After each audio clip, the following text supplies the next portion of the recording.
What happens when you are starting to run out of layers? So in Morpholo Trace, we are allowed to have up to 24 layers. And occasionally, I might be running or hitting that cap.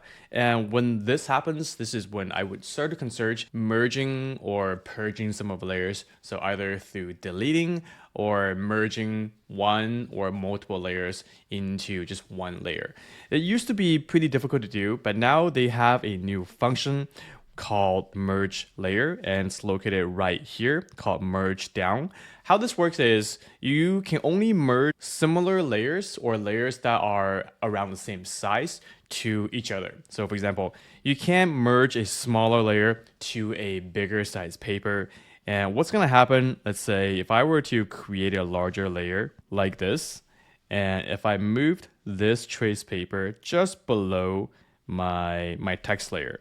And let's say if I wanted to move my text layer to this larger trace, you are going to have a pop-up that says cannot merge, and merge down is only available for basically layers that are in the similar size.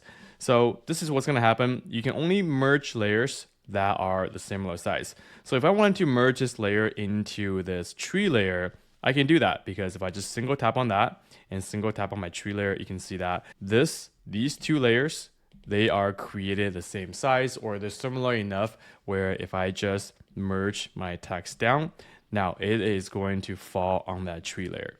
Similarly, if I want to merge my tree layer down into my plants, this is going to be all merged together. So let me just undo that for a little bit because I don't want to merge all of these. And this is probably a little bit more useful when you are starting to color your drawing. So you can see in this landscape file, I do actually have quite a bit of layers that were made for coloring. So this is in case I need to erase a color.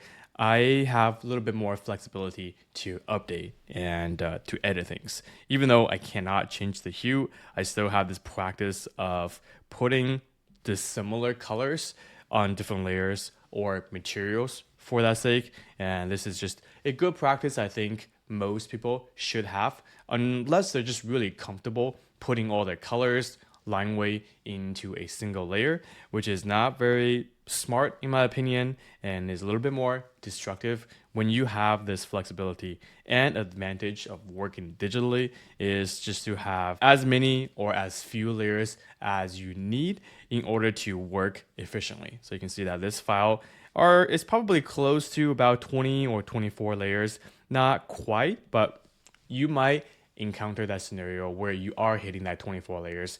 And this is where you would start to consider removing or purging and merging layers together.